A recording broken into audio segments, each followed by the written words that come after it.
everyone, so welcome to the first episode of My Next Appointment. This is my podcast which is based around people's lives, bringing 4 pictures of their previous haircuts, colours and styles, delving into their past, whether it be from baby pictures to their first job, to their wedding, to their dream job. It can be everything and all that in between. So my first guest today is Stacie Moloney, my salon manager. I'm so excited about getting this underway because I've seen her journey as a hairdresser, from apprentice to manager to senior stylist to international hairdresser for Joico. I want to know all about before I met her as a hairdresser. So let's get into the first episode. Hi. Welcome. Oh.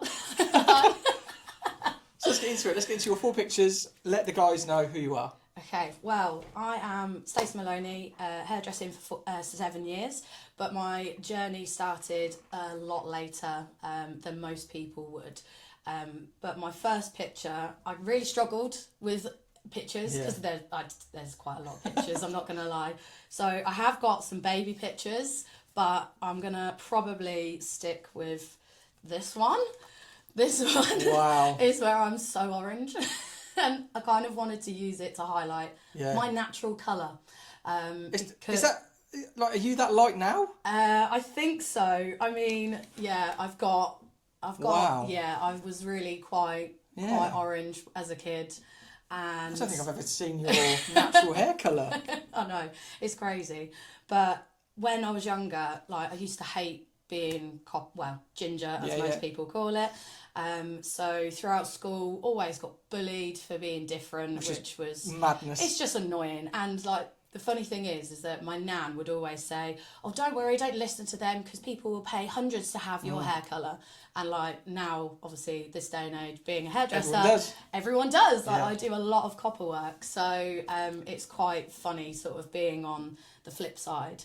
And then also a lot of people now complimenting my red colour. Like, it as you get as an adult, it just completely changes, and everyone's like, "Oh, your hair colour's lovely," and I'm like, "Yeah, I know." Well, no, like, working next to you in the salon, every client just comments on your hair, like, daily. Yeah. And then they're like, "Have you changed your hair colour?" Like, they just want your hair. Yeah, I know. It's really nice, especially, like I say, from being at school and then just being like so different from everybody. I think there was only me and 2 other people in my year that were ginger. It was me, another girl and a lad, and you know, I think all of us probably got the brunt of it all for some bizarre reason. It is mad because I remember, like, one of my really good mates, ginger, and then, like, 2 others maybe, like a girl and another guy.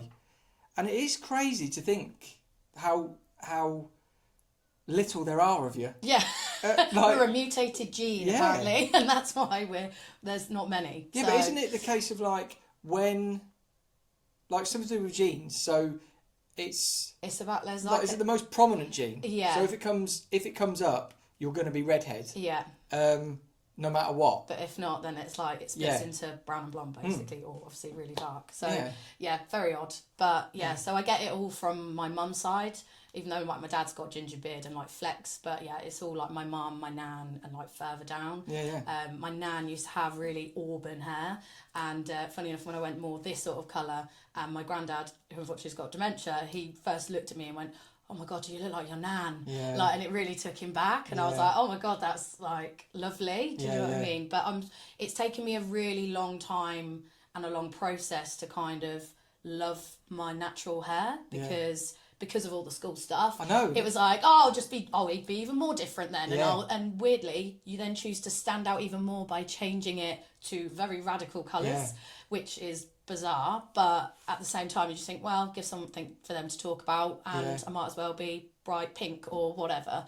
I remember guys, they would always either go jet black or platinum, blonde, and it'd be like a warm blonde. And same with the girls, like, they'd always either have highlights just to try and like mask it, but like you say, like, so many people are paying now to be redhead, like cowboy copper, and everything like this. And I wonder if it is still a big thing in schools now, where if someone's redhead, it's like, "Oh, look, you're ginger."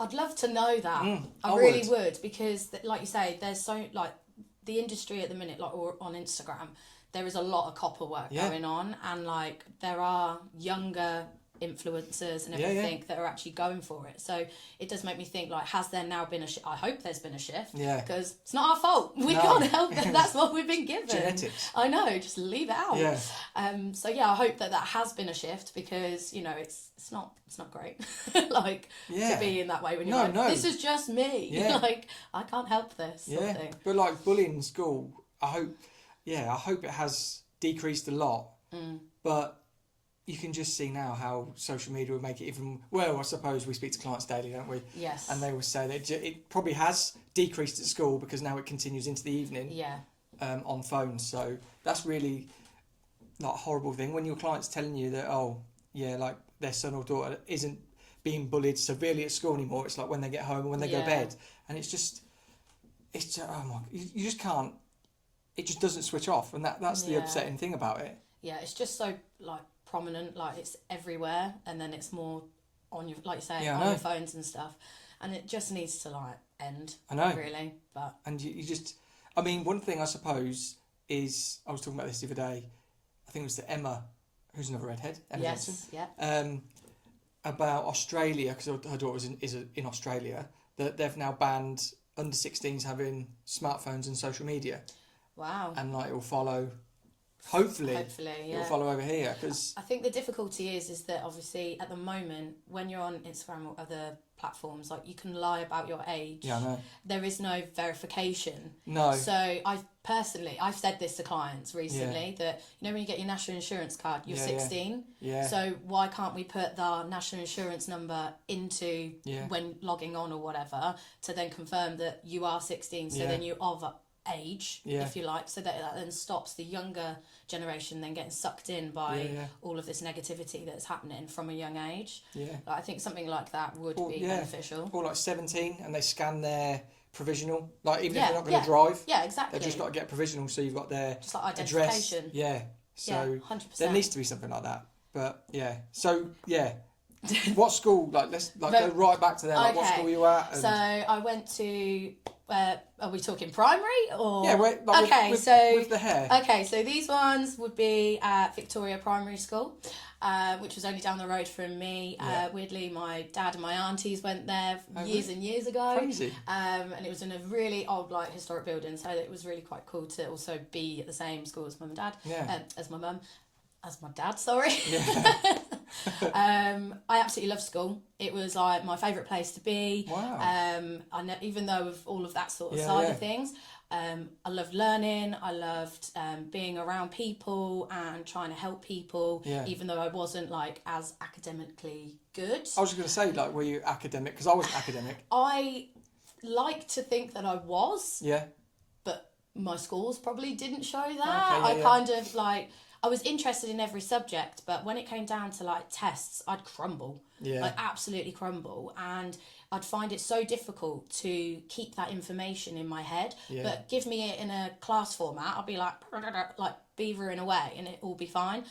Always got told that I spoke too much in class, was a little bit of a distraction, but was always a pleasure to be around. Parents evening. Pretty much. Mum and Dad were like, oh, well done, just shut up. Mine was similar. It was a little bit like that, but just stop messing about. And that was the parents' evenings, Just stop mucking around. You could be good. Yeah. Just stop messing about. Like, if you applied yourself a little bit more, then you would get to those places. Yeah, and it was just sport is where they were just pushing me down. Yeah. And I mean, I want to know like more when it comes to it, how you or when you decided, because when I was at school and I was sporty. And they were just trying to like ram me in this like direction.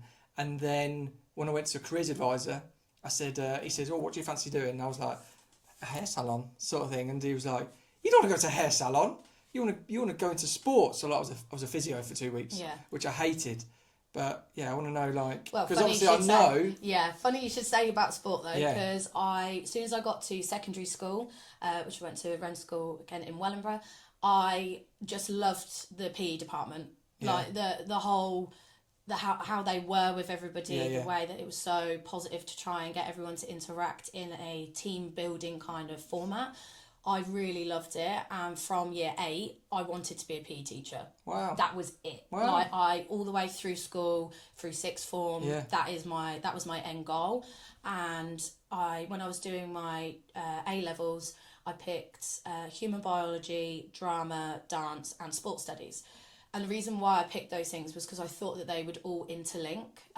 Because I found secondary school quite challenging. I loved it, but I found it really challenging because information wasn't really retaining, and it kind of made me think, right, I need to have overlapping subjects, because then hopefully if I'm hearing it multiple times, it's going to stick.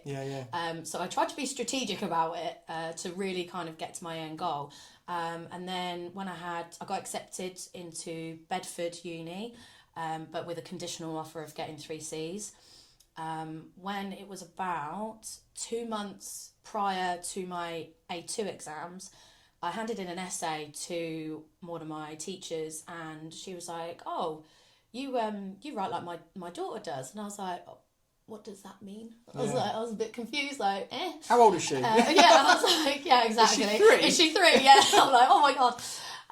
And she was like, "Oh no, like my daughter's got dyslexia." Okay. And I was like, huh? Yeah. I was like, what? What are you on about? Yeah. She went, yeah, by the looks, I think you've got dyslexia. And I was like, sorry, what? Yeah. Like, and it just was a bit of a whirlwind at that point. She was like, right, go to the learning support. Yeah. They will do a test for you, and then just see what the result is, because you might be able to get some extra help. So I was kind of like, right, if I've gone all my school life of feeling like I'm struggling, but then that's the reason why.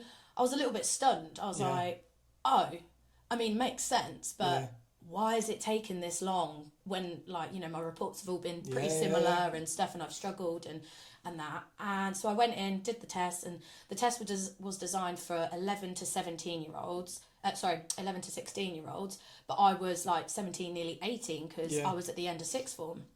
So I did it, and it come back as a high risk of dyslexia. Wow. And I was like, well, I've definitely got it then, haven't I? And I was like, well, okay, now what? Like, I was just like, what do I do? And I just remember getting that bit of paper and literally running to the PE office, where it was quite nice that actually those that were teaching me were all in the office at the same time.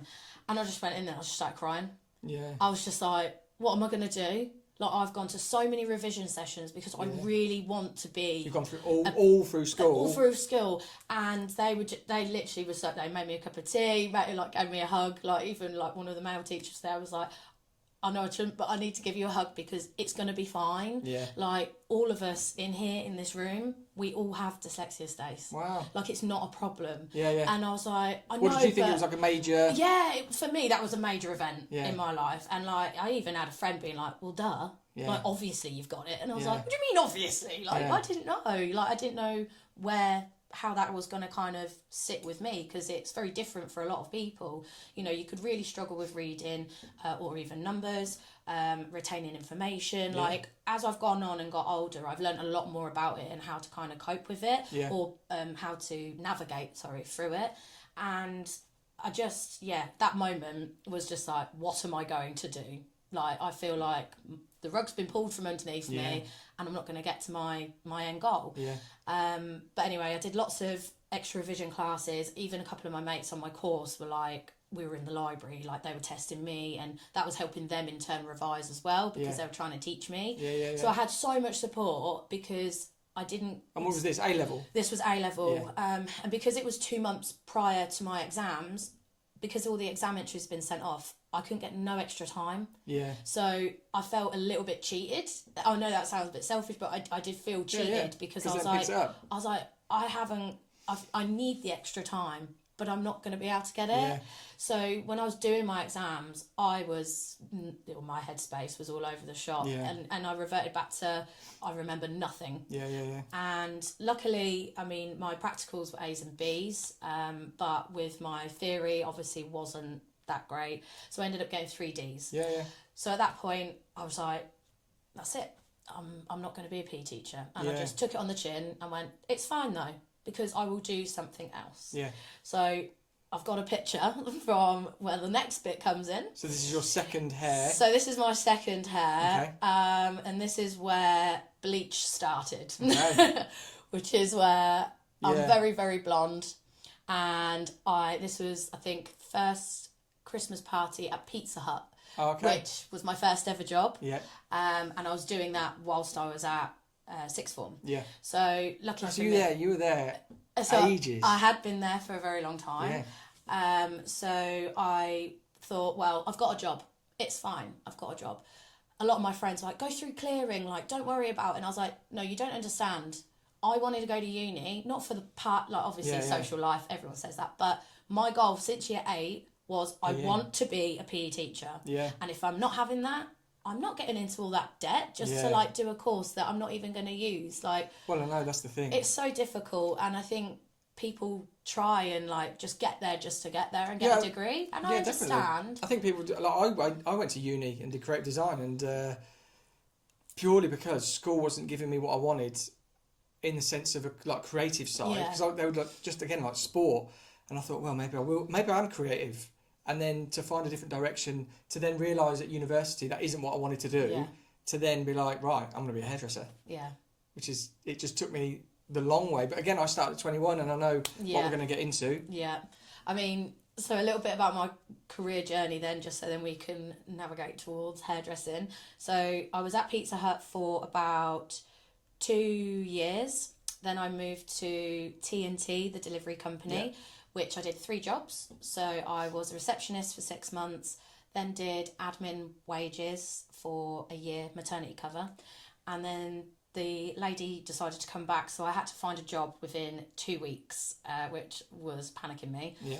But also the company had to help me because it was a position where they moved me. Yeah. And I remember emailing the general manager and saying, look, there's only 2 vacancies available within the area. One's at Wellingborough, which is being a loading bay operative, so in the warehouse, loading and unloading lorries. T&T, so still T&T. And then the second job was learning to be a 7.5-ton lorry driver in Milton Keynes. Oh, really? So I sent him to him, and at that time I was 19 or 20. I still had this hair? Still had blonde hair, I was very much at that point. And I remember him picking up the phone and laughing and being like, you can't do either of those. I mean, can't, or you don't want me to. Yeah. Which one is it? And I didn't really want to be that like upfront. Yeah. But I was like, look, I'm showing that I will put my hand to anything, and I want to be in this company still. I need a job. You need to help me find one. So which one would you rather me do? Well, you're way too upskilled for that. I went, incorrect. Don't know how to drive a 7.5-ton lorry, nor do I know how to load and unload a lorry properly either. Yeah, yeah. Like, these are new skills that I need. And what, were you at Pizza Hut as well at this time? No, so I'd finished Pizza Hut when I moved to T&T. And then you went back? And then, So then, anyway, I was then a loading bay operative. Yeah. I absolutely loved that job. I was active, running around, lifting loads of stuff. I've lost a lot of weight doing it, I must say. And then that come to a stop because then I got a job for Northamptonshire Police, which was in the offices as a staff member. I was planning duties for officers. First did that in the control room, then did detectives, custody suite, and then for the special ops, which was super fast paced, super interesting, organisation skills through and through.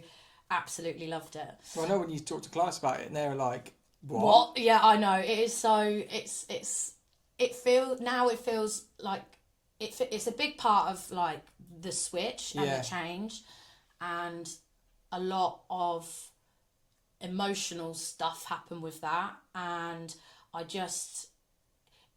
it was a point where I thought, right, I've got a really decent job here, and I think that this is the job that's going to last me to retirement. Yeah. So I really put my all into it, it completely. Became sort of like a senior in it as well. So I really did push for progression, as most jobs that I did. But unfortunately, that had to come to an end. It was very, very stressful. And one of my friends that I need to have a little shout out for, Wendy. She sort of saved my mind from going too insane, to be honest. She just saw that I was a different person, and she told me to go to the doctors. I didn't really know what for. I went there and was she like, just noticed. I don't know what's wrong with me. And the doctor was like, well, you're obviously ill. And I went, I don't know. Yeah. I have no idea what's going on. Then we started speaking about work, because I said that my friend from work had said about coming. And she was just like, okay, so you're clinically depressed and you've got high functioning anxiety. And I was like, wow. That's like the opposite to what I know. Of me, exactly. Yeah. And I think that point I took such a hard hit, because it was like someone was like throwing shade at my personality, or like giving me this, I don't know, it was an out of body experience. What, that they were telling you this? Yeah, like when I was sat in there, I don't know, I just went numb. Yeah. And I was like, what? Like, I'm not. Like, what are you on about? I have no idea what you're referring to. Yeah. And she was like, right, well, we're going to have to put you on some tablets. I was like, whoa, hold on, no. And that's when it really hit. That I was like, oh, crap, like, something's wrong. Like, okay, there's a bit of an imbalance going on. I'm obviously not myself. Yeah. I didn't take the tablets. I said to her, look, I've never been here for anything other than contraception. So I'm not really an ill person. Yeah. So I'm not in denial. I'm just like, let me try and figure this out myself. I said, can I have some therapy? Yeah, because it's crazy. Like, so they try and like medicalise, and I know it is, but I know they try and medicalise so much now. Yeah. Like, so many people like my age are being diagnosed with ADHD, and at school that probably is that now, but they were just like naughty. Yeah. And at school, and like when I was in my parents' evening, they were saying, he needs to knuckle down a bit more, and I always said, I wonder if like I would now if I went through it. What, if you got the diagnosis? Yeah. Because like my attention is all over the place, but I'm just. But well, but I'm just my mind. You're just fast paced, like everything. So like, I know. Think about this, and then wait, what about that? Yeah. Yeah, because when I think about one thing, it is basically developing it in my head at such a pace that I think actually that wouldn't work, but this would work, and then I think, is that ADHD? But then. I don't know, I'm like, and then people say, have you got restless leg syndromes and all that? I'm like, not really, but I always have to be... sort of doing something, There's so many different variations of it, and same as like depression, everyone's going to experience things very differently. And I've got friends that are, and they have been on medication for a very long time. So I was sat there when I was talking to her, and I was like, look, I know that it can help, but I have an addictive personality in the sense that when I'm in something, I'm in it. Yeah. And like me with my lunch. Yeah. Must get a meal deal every day. Yeah. But I was like, I need to try and figure this out myself. Yeah. And she was like, okay, well, I'm going to have to sign you off from work. I was like, oh, okay, like what, a week? And she was like, no, a month. I was like, a month? Yeah. I was like, sorry, what? And I genuinely, my mum can vouch for me, I'd never taken a day off sick from school or from work. Yeah. Ever. So for someone to tell me that I weren't able to go into work, I was like, are you having a laugh? Like, a whole month, that's 4 weeks. I was like, what am I going to do? She was like, just do fun things, like just make sure you're getting yourself outside and everything like that. Yeah. And I was just sitting there like, I was lost for words. Yeah. I was just like, my life's upside down. What is going on? So I just remember being at home, and I didn't get out of bed for 2 weeks. It was the worst feeling of my life. Yeah. Hated every minute of it. And it was like trying to reflect on, why am I feeling like this? Like, what made me be like that? Like, I didn't really get it. And then I think Mum took me, she was like, right, you need to get outside. Like, have a shower, you stink. Like, sort yourself out. This is not you. Like, I'm really worried. Yeah. So she said, I'm just going to Aldi. Let me go with you. Come with me. So, okay, fine. So I'm pushing this trolley, and I just remember pushing the trolley in Aldi, and I just froze and I started crying. Yeah. And I was like, okay, no, none of this is me. Yeah. I need to. And it was at that point that I was like, okay, sort everything out now. You are being stupid. Like, this is not you. You need to flip this. You need to sort like what you want to do. If this job is not serving you anymore, then we need to change that. You're the only person that can change it. And I'm always so positive about stuff, glass half full. And I was like, why have I emptied my own cup? Like, I've done this to myself. And I really hated that. So at that point, I was like, right, started going to the gym, going outside, seeing friends. And I'm a social butterfly, as you know. So for me, that really like ramped me up. And like my friends were like, Stace, you've got this. Like, you pick yourself up off of the floor, like, a few other times of different scenarios. You have this, like, come on. So I've got such a good support of friends and family. So that, I think that really helped me. But yeah, at that point, I then looked into hairdressing. So I was 24 at that point, which is very, very old for some people, I think. The stereotypical hairdresser, either, this is what I learned at school, you either get pregnant and then they ship you off to college to be a hairdresser. Yeah. Luckily, I didn't get pregnant. Oh, thank God.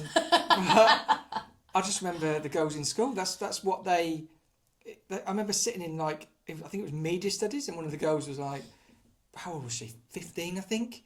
And she just turned to me and she was like, this is probably the last lesson I'll be with you. And I was like, where are you going? She goes, oh, I've got to go to college. I said, what are you going to do? She goes, I want to be a hairdresser. I was like, oh, yeah. And that was like my, like, I thought I wanted to be that. Yeah. And I was like, why aren't you continuing school? She was like, I'm having a baby. And to me, that blew my mind. Like, what? Like, I'm still playing with Action Man. Like, you've been How doing... are you having a child, what? Being a child? Yeah. Like, it's nuts. And, that's like... Hairdressing was always seen as you fail at school, you don't do well at school, or, well, you're just going to go and play with hair. Yeah. And when you say that, like, you're old, you're 24. Yeah. Like, I was 21, but I did night school, and I remember walking into my class, I suppose, and because it was night school, it was all, like, women. Yeah.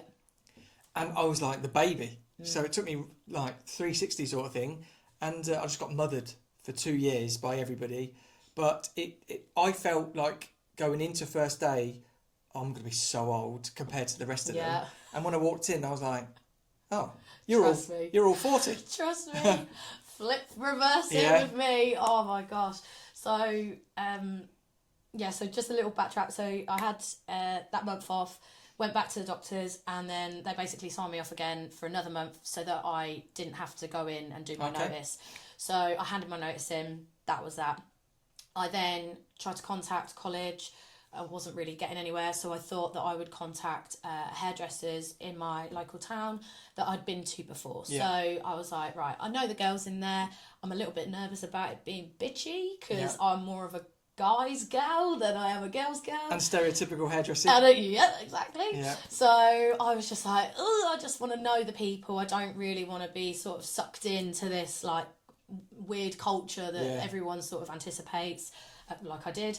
And they said, we will take you on, but obviously you being older, we need to, about sort of have an agreement about pay. Which I was like, okay, I really want to do this, so I'm gonna have to figure this out, and I will. So I mean, don't know if I should say, but I will. But I was getting paid sort of like the really low end, so I'm talking like 16-year-old pay, basically, of the apprenticeship.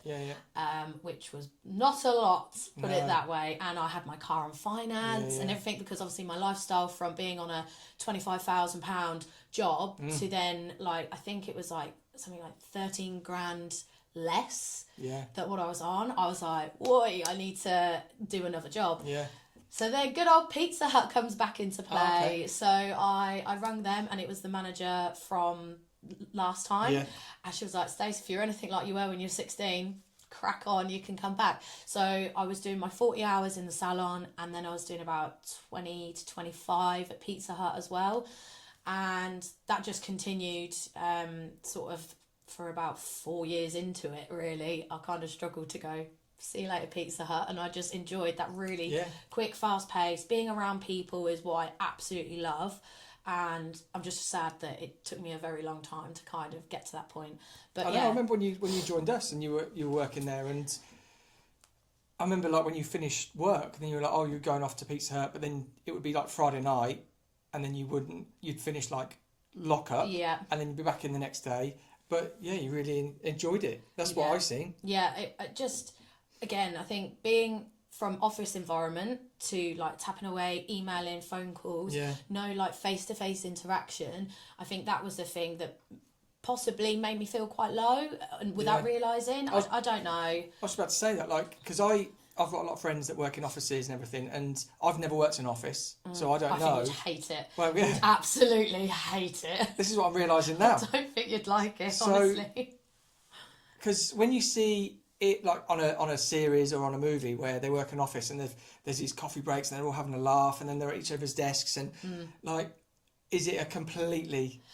No, there is that, and I think if you've got a good group of people around you, that's great, but I think in office environments, you've got so many different types of people in different ages. I mean, I was the youngest. Yeah. I always got called YTS when I was there, which was funny, but like, because you're all so different and you're at different stages of your life, you have to find common ground, and common ground is work. So sometimes, like, unless you're going to go out socialising with these people and learn a lot more about them, then you're not really, sometimes you can butt heads, or there'll be the whole bitchiness or whatever that will happen. And you get that in any environment, get. But I think with us, because we work with people and we're speaking to different people that aren't like just us as a team. Yeah. Like there could be some days where me and you don't we say hi, that's it until like 5 p.m. Yeah. And it's like, oh, how's your day been? I know. Or like I'm leaving early, or you're leaving early, and it's like, see you tomorrow. Yeah, it's like, bye. Yeah. So and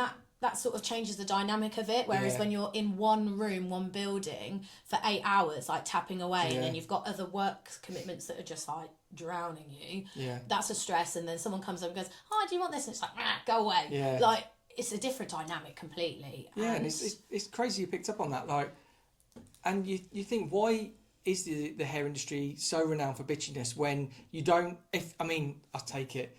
If you're a very busy stylist, you don't really get time to talk to everybody. No. But maybe that comes from an environment that isn't that busy, or they're booking like extra time to do a haircut when they don't need it, and then they go out the back and they can talk. Because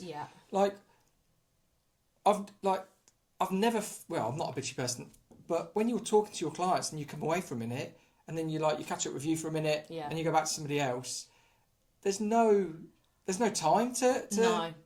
I think the most that we do is probably like quickly go back into the tea room, have a quick swig of drink, have a joke, and then be like, next one, let's go. Like, we haven't got time for that sort of thing. But also, I think, we've got such a lovely team that it really, really helps. It does, definitely. And, it is so difficult to get a really nice team as well. Yeah. And over the years we've had like sour apples. Yeah. To put it politely. Yes, definitely. But I think, again, that's something maybe with like their own egos and stuff, or stuff that's going on at home and they don't want to talk about it. Yeah. And it's I think for us, it's our sort of job to kind of not pick at them, at our team, but like just to understand them as well as what we can. Pick up on those like little I try my best to pick up on those little triggers where I can see that they're not quite themselves on the day.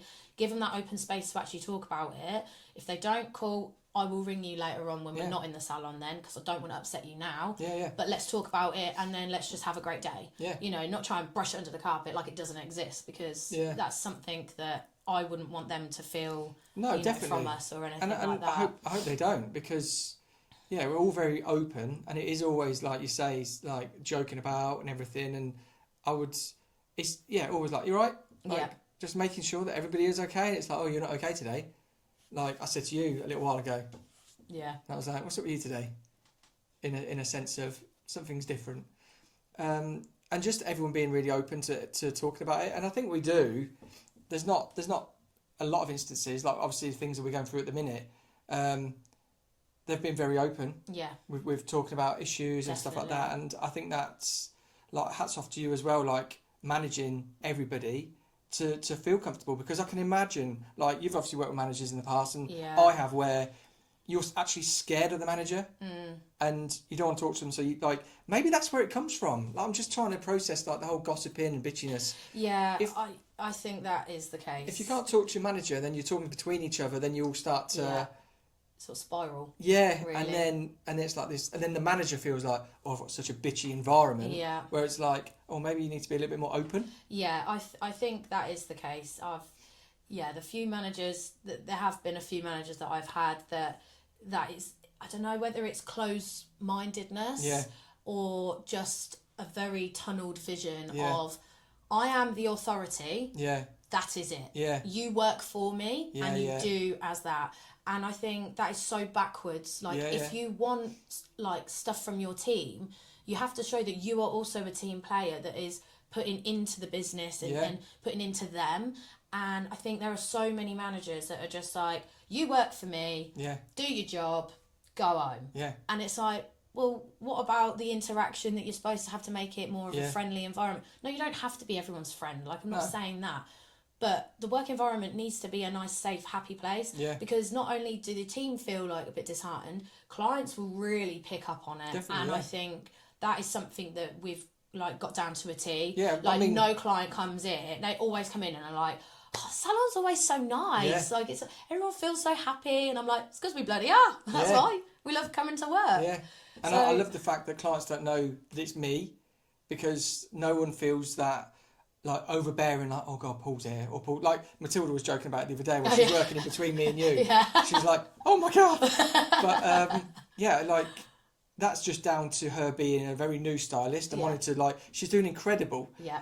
And she's just wanting to do really good work, and obviously working between us, being the seniors.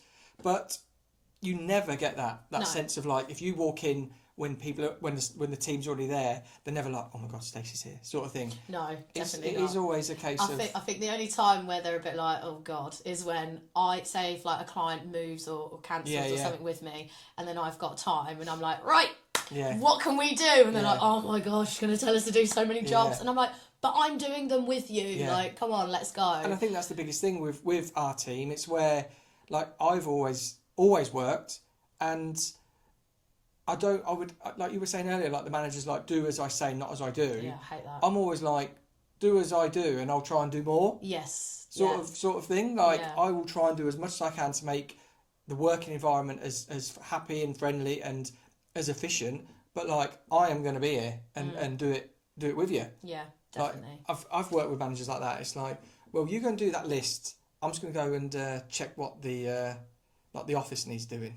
And then they're just in there all day. And just sort of shy away from it. Yeah. And I don't know whether that's something to do with that they feel that because they are, like, they're the boss, that they've got to do less. Yeah, I know. And I personally would struggle with that. I know you're not like that. You're far from it. And if anything, you're an encouragement to me to keep doing even more, which I'm always very appreciative of. And I think when you've got someone that's just like, yeah, I pay your wages, you lot do everything. Yeah. It's like, what motivation is that? I know. That isn't motivation at all. If anything, that demotivates me because you don't see the potential in us as staff members that are keeping your business going at the end of the day. Definitely. You know, obviously you're the main event, but it's the fact that, you know, you also need to be in a salon because your name is above the door. Yeah. You know, for not you just specifically, but, you know, other people. And it's like, because we even get people coming in and be like, oh, so does Paul actually, does he actually cut hair? I'm like, yeah.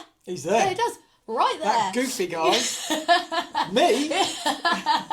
He might not look like the guy above the door, but yeah, it's him.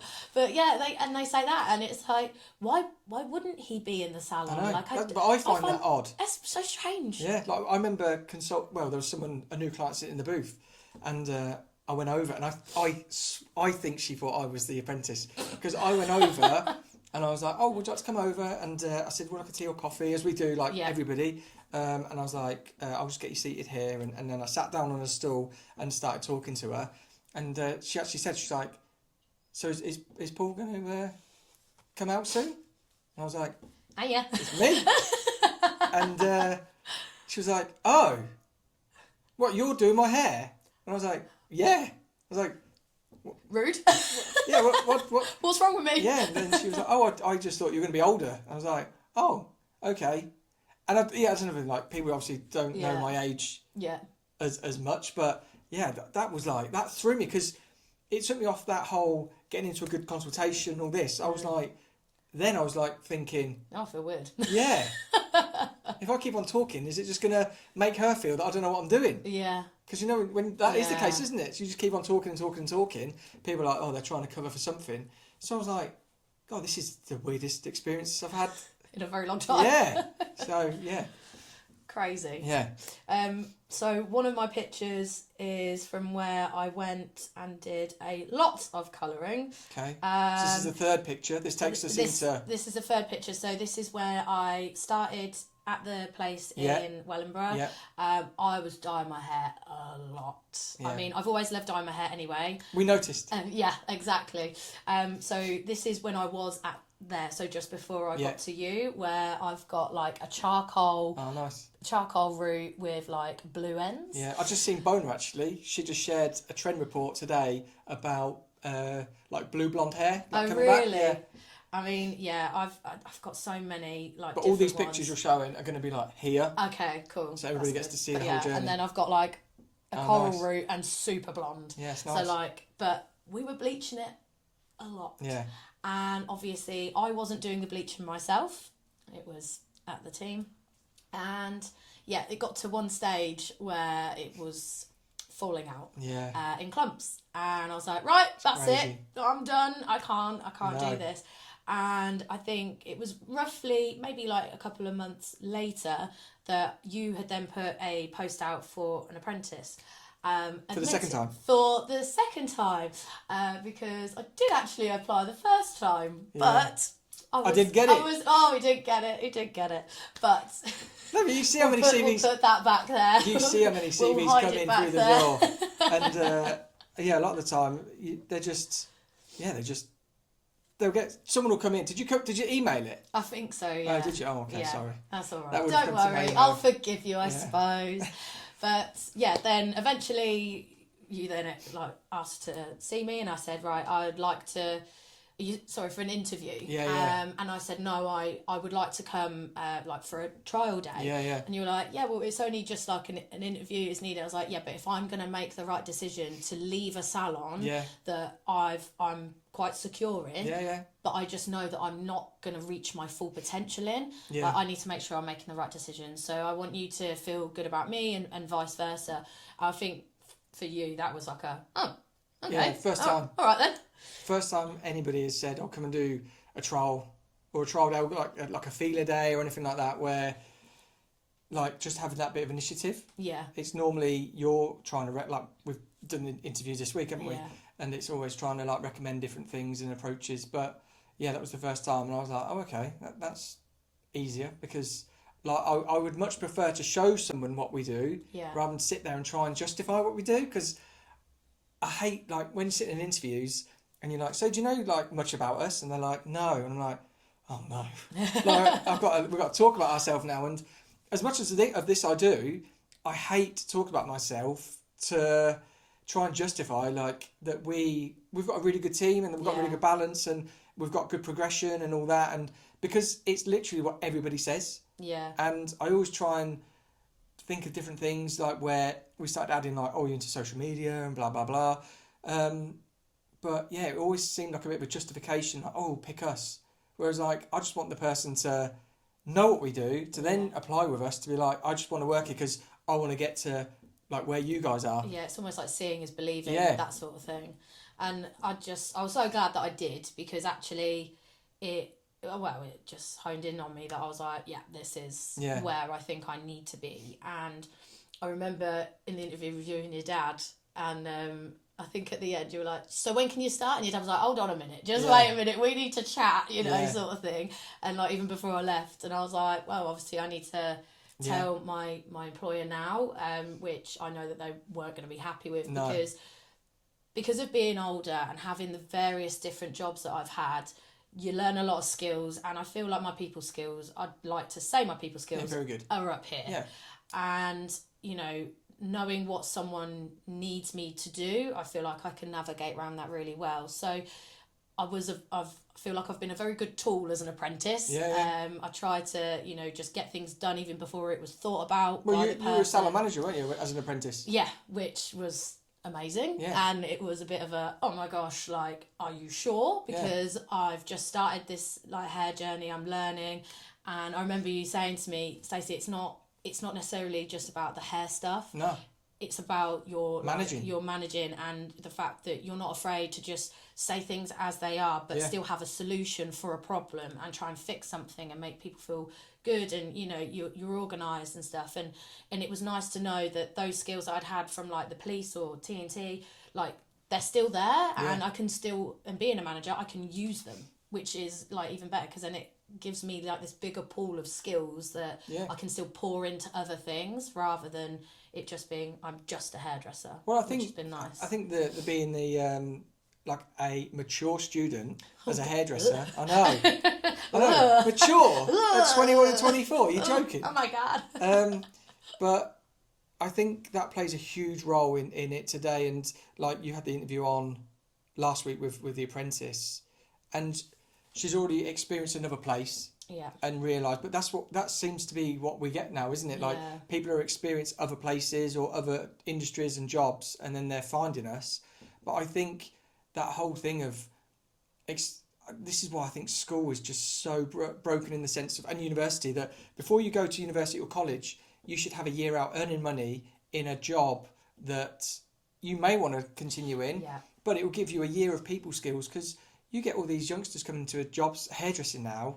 And it's just, there's no social skills whatsoever. No. In many. It's really difficult. And like, whenever we've got someone that has been either in hospitality, customer service, I'm like, okay, come. Because at the end of the day, they are interacting with human beings. Whereas those that haven't school got to that, college to a salon. It's so difficult to try and get them to understand that you got to have a little bit of a tough skin when working with the public, and especially if you're doing their hair, trying to make them feel good. If they don't like it, they're gonna tell you, and if they don't tell you, they'll tell us. So it's you gotta wear, not necessarily like wear an armor, but you've got to learn to slightly like have a thicker skin. Yeah, for sure. Otherwise, you're just going to crumble at every single little thing, and you're not going to come up with solutions. So I think if you can always like alleviate, they're going to be an issue, like we'll just go that route first until you build yourself up enough to think,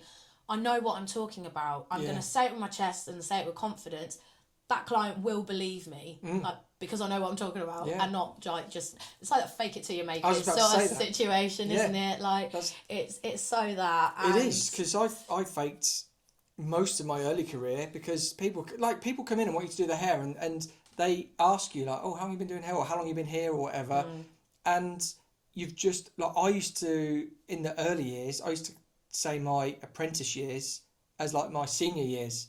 Yeah. So people just thought, oh, he's been doing it 3 years. Yeah. Or 4 years. That's quite a long time. Now you take it off because you don't want to be like, been doing it that long. Yeah. But it is, it's like the whole fake it till you make it. And when people ask you to do something, you should have a really good understanding, which is, again, the education system, which is really broken, that you should be able to mash all these things together to create the look that people are wanting, because everyone's hair is different rather than just a mannequin. Yeah. But yeah, it is. It's the, and some people hate the fake it till you make it thing, but I think if you can fake it till you make it, when you make it, then it's even better. Yeah. Yeah, definitely. I think, and it's just having that.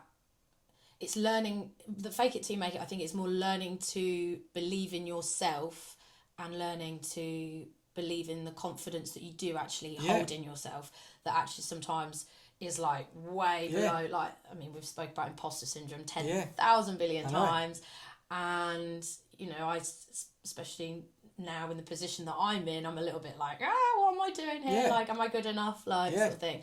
But and I think every level you do, like, when we were saying about being a manager when you were apprentice, like, imposter syndrome must have crept in slightly, where it's like, what, can I?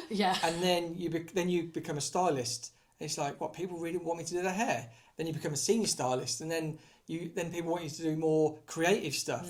And it's like, imposter syndrome is just every single level, but you do know what you're doing. Yeah. It's just that in your head.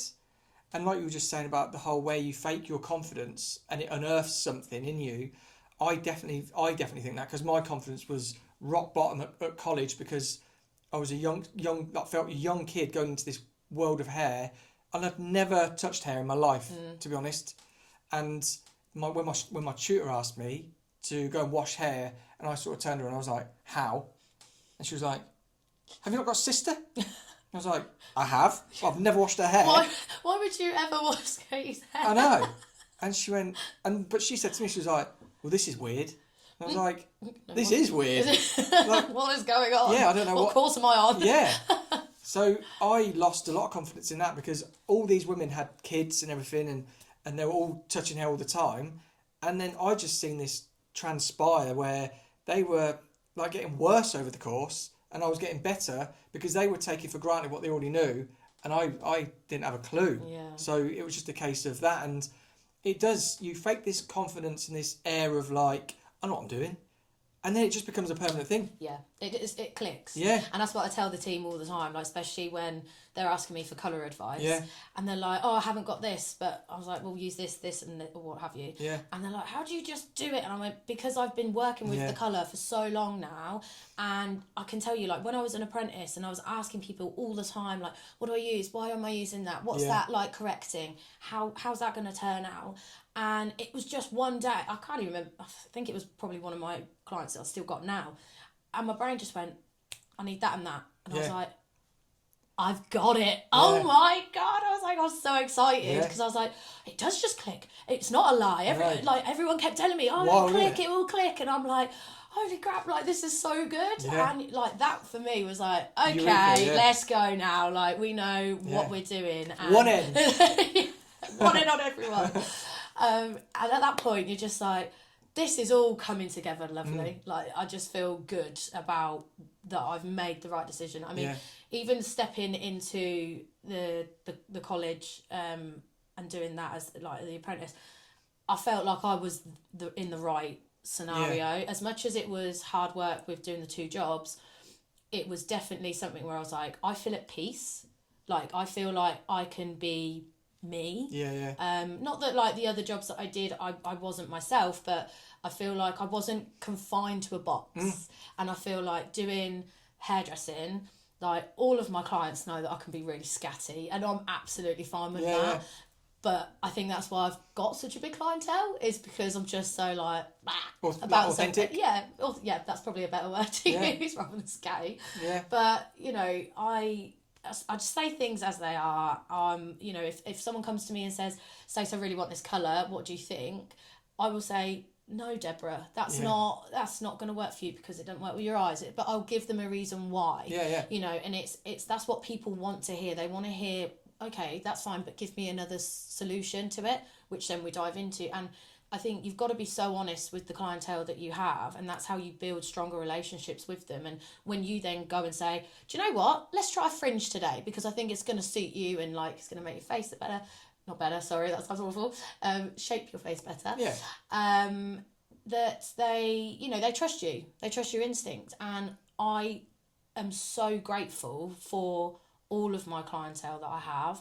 And every day, like, I go in the salon and I've never felt, oh God, I can't be bothered to be in there. You've got a massive clientele. And it's just, sometimes I feel a bit overwhelmed, but in a good way, not in a anxiety-ridden way. It's like, oh my gosh, like, all these people like trust me and want to come in and have a good chat. And you know, I'm at the point now where I know what their tea and coffee orders are. So, and I think it's little things like that. Well, you make them and then they don't turn up. Well, that's more of your thing. But like, you know, you try and remember the little things about them. And I think that makes their experience with you and in the salon like so much more memorable. Like that's the thing. When you can just say like tea, 2 sugars, milk, or it's already there. Or like the peppermint tea is already, they're just like, oh my God, like this is my person sort of thing. Definitely. And it takes a long time for people to actually find their hairdresser. And that's why people say, you know, oh, I've been with my old hairdresser like 20 years. And it's like, okay, I now understand why. I mean, I was talking to the girls the other day and saying about like when I first started, I had like kids that are, you know, 4 years old, and obviously now they're like, you know, 9 or whatever, and I've just like watched them grow and grow, and it for me, I'm now sat there going, how many more years am I gonna have them? I know. And that is so exciting because I'm like, I'm literally gonna see your whole life unfold, and I'm like, And like I get exams, to be a part of like those massive milestones, and it is so like humbling. Like it's really, really nice, and that's what makes my job. Like that's what I love about my job. Yeah, same. Like I get to have everything, all those moments with people. You know, sad and happy and exciting, and they trust you with that information or want your opinion on it. I know. And I'm Which like, is sometimes wild. Very wild. It blows my mind. Yeah. It really does. But the fact that they what did you just say? Yeah, I know. It's like, well. Yeah. But that they value you. I know. And that... I probably don't tell anybody else. No, exactly. And that's what I've always wanted from a job, and probably why I left the police as I did, and when I did, I didn't feel valued. Yeah. And I think the work and the effort that I put in, I genuinely felt like it wasn't reciprocated back, or I weren't saying get a pat on the back every 2 seconds, like you do your job, you know what I mean? But, you know, when people choose to go above and beyond, I think recognition should happen in that sense. And, you know, every milestone that I've been in my career with you, you know, I've felt that way, and you know, and it's been, and well, I wouldn't still be with you, would I now, Paul? Let's face it. Yeah. But no, I think it's very important to have someone that actually does believe in you and that can see a potential and that encourages you to do so. Yeah. And you do that very well, I must say. Yeah, good. I'm glad. Well, I mean, I do. I have goals for like everybody. Yeah. And I just. Like when people first start, it's like, oh, what do you find? Where do you see yourself in the industry? And I said this on, I think just on a vlog the other day, and it was a case of like, if you want to be a solid 9 to 5 stylist behind the chair, absolutely, like that's an incredible thing to do. Like we're talking about like all the conversations you have to have on your shoulders and go home, and then your next client has got an even worse story. Like we take all of this on board, and then the next client comes in. And if they're like over the moon's got a new job or whatever, and you're like, oh, celebrating with them, but you're constantly getting all this, it's just like, yeah, crazy to think what goes on with you emotionally. And then like in the background, I'm just looking at everybody's progression and seeing where they're either struggling or where they could develop into, or what you could develop into, or like I've done with you, it's just like, oh, would you be an educator, or would you get on stage and would you film a video? And like, I would hate to be where people feel that bloody hell, Paul's telling me. Like, I ask it as a question, like, oh, would you fancy doing that? Yeah. And it's not like, oh, you should do it, or I want you to do it. Obviously, I want you to do it. That's what I'm sort of hinting at. I think you'd be great at that. Yeah. So that's like for everybody. Like, I just see, and it's a shame. Like over the years, when people leave, and you think, oh God, like you're. Like, you don't even know you're this close to that. Getting something else. Yeah. Yeah. But ego creeps in, and that's it. I think, and that kind of, again, spirals back down to that sort of fake it till you make it / imposter syndrome. Like, you sort of see those that are doing those things, and with the world of social media, you're then comparing. And when you're comparing, you're then sort of minimising yourself in a way, because you think, well, I can't be as good as them. Like my brain can't do creative stuff on that like that, and that I think is something that I've like tried to balance out a little bit. I've dipped my toe in things, and I've been like, I can do it, like, and I've pushed myself, but I know I just need to be more consistent with things, and I just need to get in a rhythm. Yeah. I think that's my problem. If I'm not in a rhythm of life, like sometimes I'm a bit like, I'm just disjointed, but I accept and I acknowledge that, and then I'm like, okay, back around again, get focused, and like rewire your brain, and let's just crack on with this. So it's just, for me, it's getting into that rhythm, but also, you know, having the support from you to be able to be like, what do you want to do? Like, where do you want to go? And that's amazing. Absolutely amazing. So my last one, well, one of my other pictures is where I had to chop all my hair off. Okay. This is when you joined us. So this was a month after, I think, that I joined you.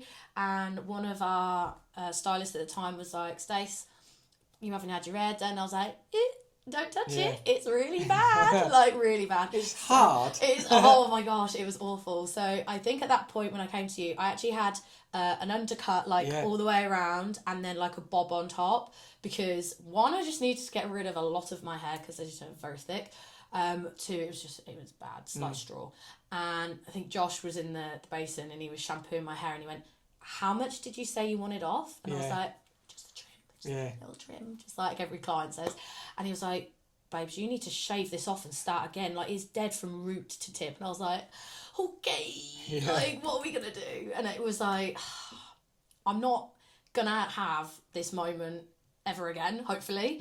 And I just thought, I've got to do it. Obviously, I didn't shave it all, but like, he gave me a really cool pixie. And I was scared that it weren't going to suit my face shape. I thought I was going to have a bit of an odd head. Like, never had my hair that short ever. I've had bobs, like, a lot, but never, like, number one guard and then, like, a messy fringe. Like, I was a bit nervous about it. But when I was actually at college, when I started, I'd always had this thought in my head, wouldn't it be really cool for me to actually go really short? So it's almost like I already pre-planned this to happen, manifested it, but like in the worst way, that I would like to go through all the different stages of hair, because if you don't experience going through those struggles of, like, when you're growing out a pixie cut and you've got this odd bit that's like poofing out of the side of your ears and you're constantly tucking and gelling it down and trying to, you know, and it's so difficult to then actually be able to navigate through a haircut that you're trying to get a client to grow out. Like, it's so hard.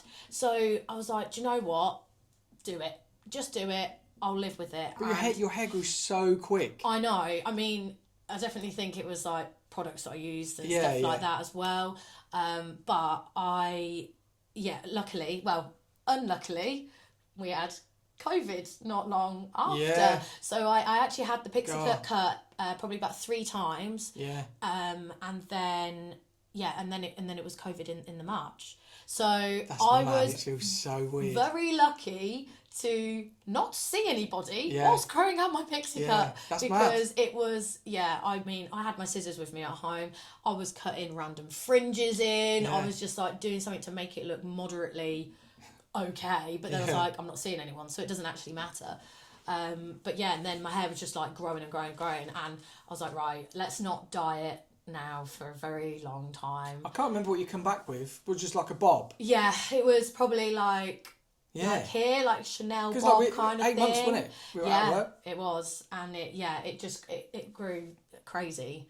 And I think even my mum was like, I'm really surprised as to how quick it's growing. I was like, it's because it's healthy. It's because there's no dye on it. Like, it's all fresh hair. Like, and that felt good. Like, it really did feel good. Yeah, I bet. To kind of have it. And then going back to work, which was the best day of my life, even though masks, visors, all sorts of stuff that was just making our job so impossible to do sometimes. It was the worst, but like you say, so good to get back in and sit, and everyone was so grateful. Oh, the amount of people that were like, oh my God, I'm so glad you're back. Like, this is amazing. And we'd gone through, I don't know whether you felt it, but like, I feel like there was a bit of a phase where people thought like getting your haircut was a bit of a chore. Yeah. Like, it was like, oh, gotta go to the dentist. Oh, gotta get me a haircut. Like, there was no, like, it's a luxury, relaxing experience to do, which is what being in the beauty industry kind of is. Yeah.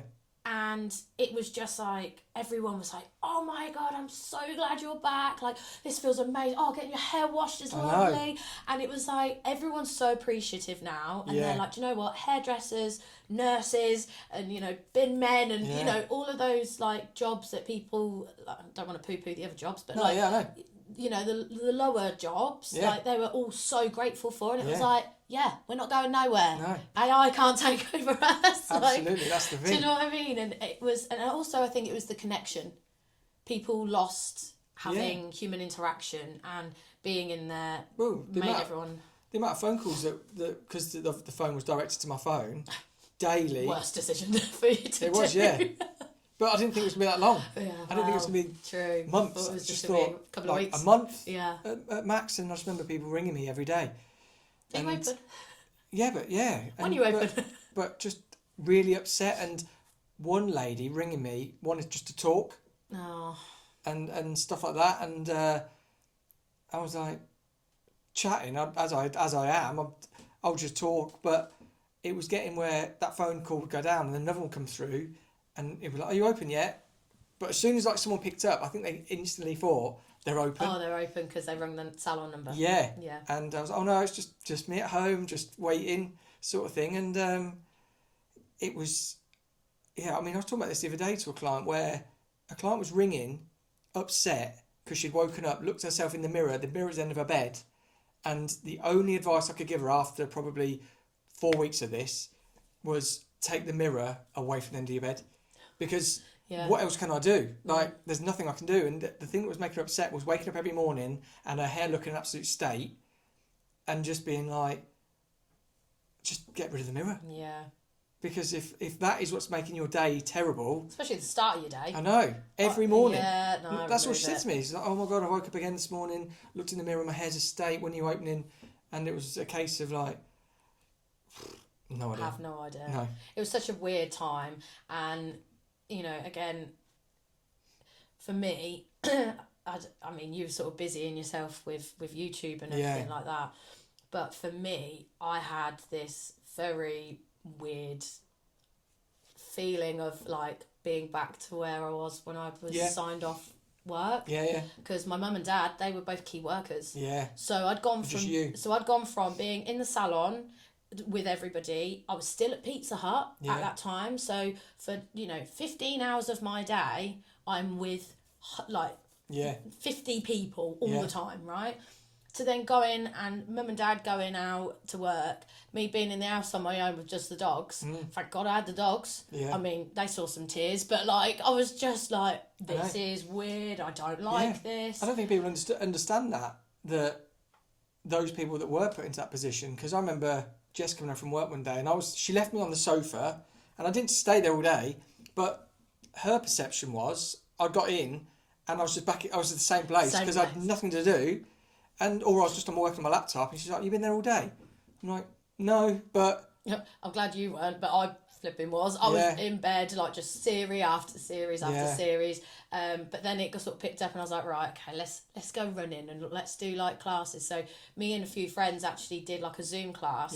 And, like, we were in a Zoom class thing where her boyfriend at the time was a PT, so he would then give him something to do, because he was because he wasn't working either. Like, he wasn't working, and funnily enough, their garden backed onto my mum and dad's garden because they were renting somewhere, so we would have a gin over the fence and all that sort of jazz. But he was really down, and I was like, look, us and a few girls want to like do a fitness class in the morning. Why don't you create it? We'll tell you what we want from it, and you create it and you lead it, because that's going to give you something to do and motivate us, bit of purpose, and then that gives the rest of us a purpose, because we're going to get up in the morning and we're going to do something, and then we're going to feel better about ourselves for the rest of the day, rather than laying in bed until like 12 and then like grab lunch and then sit back in bed like, and then drink gin and do like quizzes all night and then like clap. And then pretty much. And it was like, this is so weird, but it was just and it was little things like that just made you sort of appreciate things a lot more. And like, especially as soon as we got back, it was the case of like, I want to see everybody all the time. I know. Like, let me see it you. was It's crazy. It was I can't comprehend just what happened that day when Boris said, like, don't go to work. It's like, what do you mean? What are you on that's about? That's all I've ever done. Exactly. Such an odd time, but sort of moving as we are, like, I think we've all sort of seen progression in things. It's been 5 years obviously now, hasn't it? So there's been big progression, I think, with the salon and everything, now that we've got like one. And again, the team that we've got are really great, and things are a lot better, especially now that I'm doing stuff with Joico, which is super exciting. I know, like every time I say it, I'm like, it's really bizarre. It's crazy, like to be an international hairdresser is a lot of people's dreams. When you say that, my brain still goes, that's not it, is it? I know. No, but it's... You are? Yeah, it's one of those things. I mean, in training, technically, at the moment. Yeah, no, you're a rising star, but... Yeah. even the name, like Rising Star, like they know not many people get the opportunity to get into an art team, let alone be just like UK based. Yeah. Like it's so difficult. Like it took me, I can't remember how long it took me to get into an art team, but it's one of them things that you think about and you think, oh, that'd be quite cool to go and do it. But again, imposter syndrome, can I do it? Yeah. Is my work good enough? And blah, blah, blah. Am I the right person things. for a brand? Yeah. But it is a case of just applying yourself and have people believe in you. And yeah, there's a little bit of... So I always say years ago, it was like, it wasn't what you knew, it was who you knew. And then I think that's flipped a bit. I think it's not who you know, it's what you know.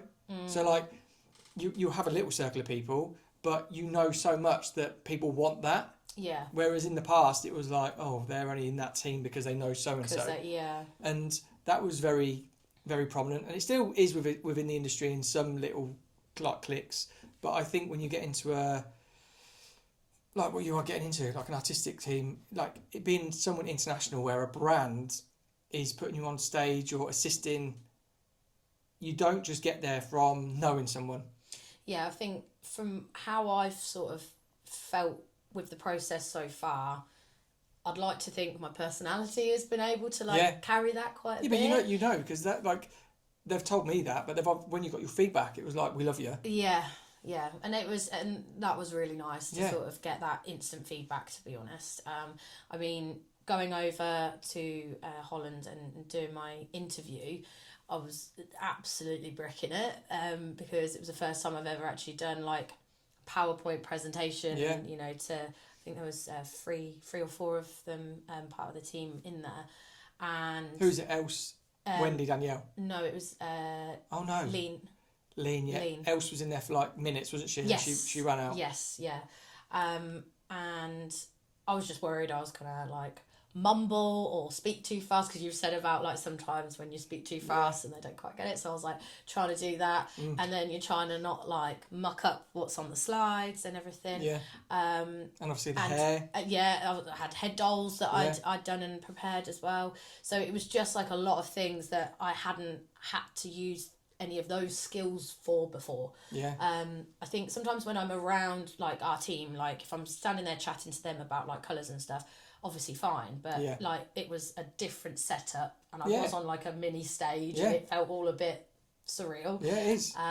It's a big test of character. Yeah. To stand up, whatever size stage you're on. If it's just like a podium, it's like the focus is on you, and there's nobody there that's gonna save you. No, not at all. You just gotta know your stuff. I was just like, please don't say anything wrong, and then let the ground want to swallow you up. Yeah. So. But yeah, as I did it, they kind of sort of said, oh, how many presentations have you done before? And I was like, this is number one. I was like, number one of many. This is number one. I was like, the only thing I've done. And they were like, oh, because it looks like you've done many before. I was like, nope, not at all. So even just then, like, and honestly, like I said to them, I was like, okay, I'm going a bit red. Like, I feel like I'm happy, don't get me wrong. And I'm just like a bit overwhelmed by the nice comments that you're saying, because again, it's just that pushing all of that down and being like, am I good enough? Am I doing all right? You know? Yeah. So the feedback that I got was so nice, and, you know, I felt already that the team were just like, yes, like let's see what we can do with you as a person, upgrade your skills and stuff, as like you're gonna always learn as you're in that environment and always want to. So it's just super exciting at the moment, and like I can't wait for Milan. This year. It is going to be... I can't believe the first year of me joining is like a celebration year. Yeah, 50 years. And we're doing a big hair show. I know. I'm like, honestly, I think when we're on the way to the airport, I'm just going to be like, the whole entire time. I know, but like, that's the thing. You're in like the Netherlands again this year. You've been in Italy twice. And it's just the very start. It just feels strange, but in a good way. Like it's exciting. Like whenever I get on that flight or wherever, I'm just like, oh, what are we gonna do? What's it gonna be like? And each time that I've gone, I mean, been over there 3 or 4 times already, and I mean, I will talk about the first time when obviously you were doing your social media training, and I had a bit of a blip, shall we say, where I think I just got so stuck in my own head that when we were trying to do this, you know, go live presenting thing, I needed to have something with me to kind of, you know, because I'm more of a preparer, like I need to have something prepared. And Wendy acknowledged it. She did, and I was very grateful for the way that she handled that with me, because I felt like an idiot, to be honest. No. I know I shouldn't have, but I did, because I just got annoyed at myself because I knew I could do it. Yeah. But I just froze. Yeah, it was like my first time. I was like, what am I doing? I know. The guy before me, he was like Russell Brand, long hair, really like charismatic and just before I was having to do my audition, I thought, I'm gonna do that. And it's to be like him? Be like him. Oh gosh. Because I watched it and I thought, that's what they want. Because I looked at everybody and they were like, wow, that's our guy. Yeah. So I was like, I'm gonna be that guy. And I went up there and just froze, because I was trying to be Russell Brand of the hair industry and trying to be so over the top, and it just wasn't me. And like, again, like fake it till you make it, like that wasn't faking, that was just being stupid. In the sense of, I'm not a planner, as you know. No. I am just like off the cusp. Yeah, like, do just it. Crack on. But that moment of where I decided to be someone else, you've just got to be yourself. Yeah. And that's the thing. But like, Wendy acknowledged that some people do need to plan, and some people, like when she said, when I did my presentation the following time, she was like, don't be like him. Yeah. Where he just gets up and just talks. But the thing is, and I am very much like that, but the amount of work I work on is how I just do that, because I'll just pull that, whatever I was doing this week, and I'll relate it to something. But not saying like I don't plan, because that's what I did say. I was like, it's not as if I don't plan. No, you do plan it. It's just probably not as in depth as what maybe I would deem myself needing to. But then again, I also think that basis is you've been doing it a lot longer, and your knowledge is like in your head like all the time. And again, going back to that sort of dyslexia thing, I think that's what really it relates to. And you know, I did say that to Wendy, that I think it's the retention of information, that I get worried that I don't want to like come across stupid or dumb, because that's just me, you know, and thinking I don't know the information fully. Yeah. I know it's there because I'm talking to clients about it every single day. You know, but in an environment where it's important because I'm educating, it needs to be so precise. But and to be like, right, get up, and then like live. I know it wasn't live, but it was sort of live, because it was live within the team's account. Yeah. And when I'm in here and I'm having to go live, the amount of prep that I do before it, because I'm making all my notes, I'm making sure like my mannequin's done, my prep mannequin is done, section is all done, my colour's mixed. And if somebody just said to me, probably if they said now, like just get up and just do it, I'd probably just get up and do it.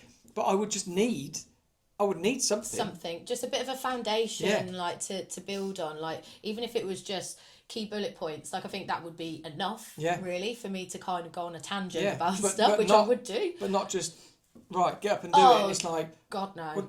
What, talk about what? Yeah. And it's like Blonde Life. It's like, oh my God. Like the packaging is like purple. Literally, that's how my brain goes. Like putting that sort of, for me, that was a little bit stressful. But I think again, I think that I put the pressure on myself because I knew I wanted to do well because you were in there. I thought, I had in my head as well that the rest of the team were like, well, Paul's here, Stacie obviously works with him every day, she's going to be amazing. And I'm like, bloody well not. Like, I'm really bad at this stuff, actually. Like, I'm not at the level that I want to be. And then there's that internal fight, like, of going, just do it, stop it, just do it. Yeah. And then I was like... And all of that's happening at the same time when you're oh my gosh, presenting. I know. I feel hot just thinking about it again. Like, it just annoyed me. I was so upset about myself. And then, but I'm glad that me and Wendy had that conversation because, you know, I don't know what areas I will excel at because I've not been put in those positions before. So I'm glad. I can tell, like, when you know what you're doing, you'll excel there. Yeah. But your planning, organisation and working with the team and teamwork and everything like that and helping, because that's one thing with me. Like, I will help anybody, and that's the same with you. Yeah. And that's where your strengths will, like, you haven't even got to think about it. Yeah. So those strengths are already there. So when it comes to Milan and you've got to help with models, and you've got to do this and get someone from one place to another, done. It's done. That doesn't worry me. No. At all. It will just be a case. So all you have to think about then is, if you have to go up on stage to say, hello, I'm so-and-so, or whatever, then it will just be a case of that. Or you've just got to, like, mingle.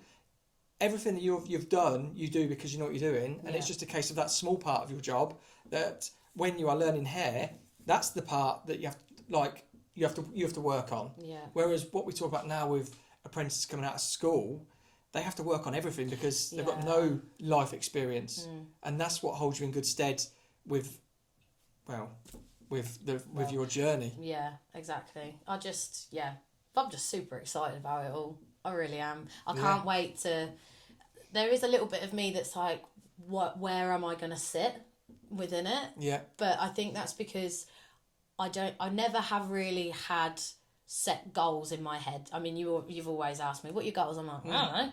I ain't got a clue. I'm riding this wave. I'm riding this journey. I'm just enjoying doing what I do. Yeah.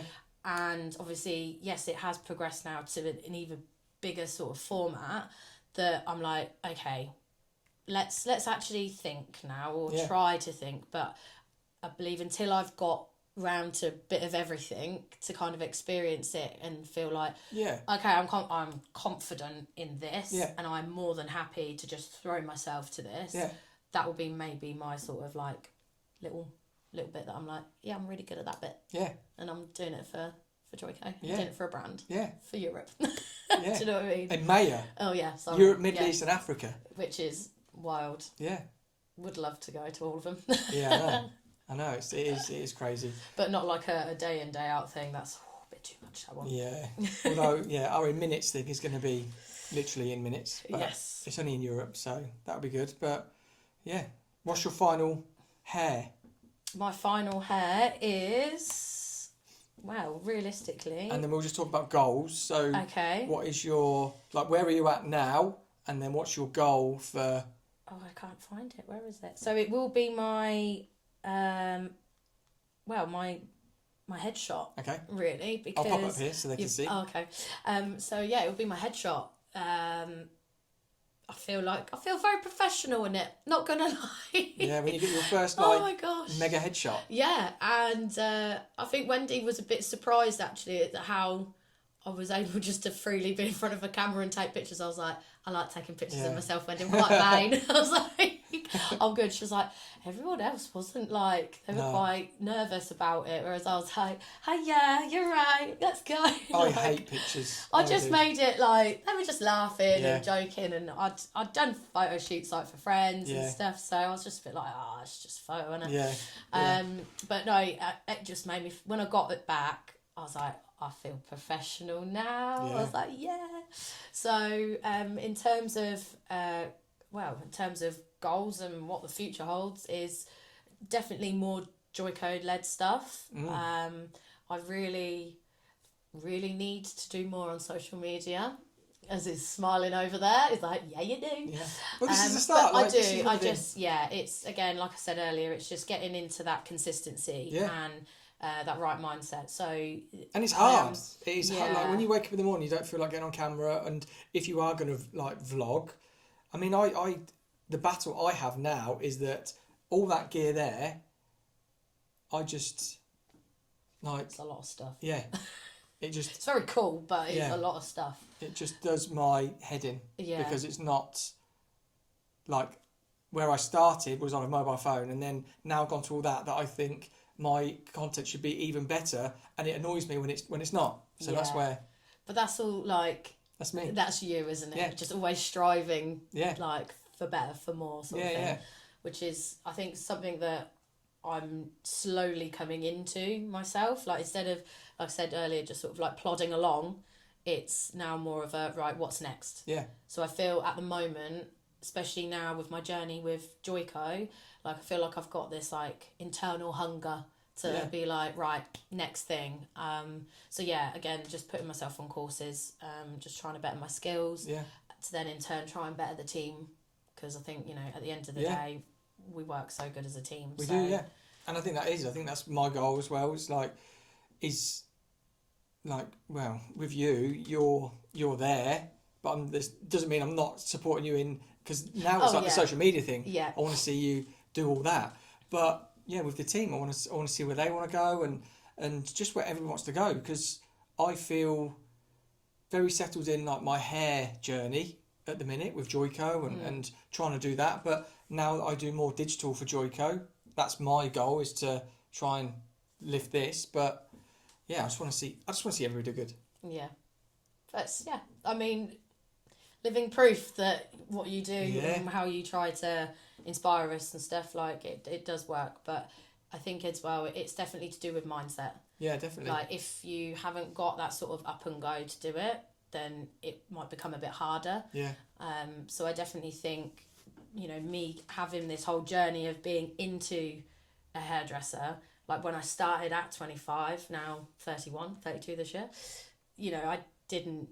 this now wasn't even a glint in my eye. I was like, I'm just going to be your average Joe hairdresser. And now I'm like, I'm getting on a plane and doing hair. It's like, what is going on? And my friends are like, oh, you're such a jet setter now. Yeah. And I'm like, girl, I know. It's wild. It is wild. I'm just like, how is this happening? It is. Like I hear when your clients say to you, and they're like, so where have you been? And it's not like, where have you been in town? It's like abroad. Yeah. And doing hair. What destination are you going to this week? Yeah. And I'm like, I'm working in Milan this year. They're like, what? Yeah, I know. They're so excited for me. Yes. They're like, get your outfit sorted already. And I'm like, I know. Like, it's just so cool. I absolutely love it. I'm so glad I've moved to do hairdressing, and it was a massive career change. I'm so grateful that I was able to do it and had the right people around me at the time. And I appreciate that not everybody has that support unit to make those big changes. But I definitely think that if anyone is quite unhappy in their job, then they need to search for different avenues. Absolutely. And, I know older generations will struggle to find an apprenticeship. Yeah.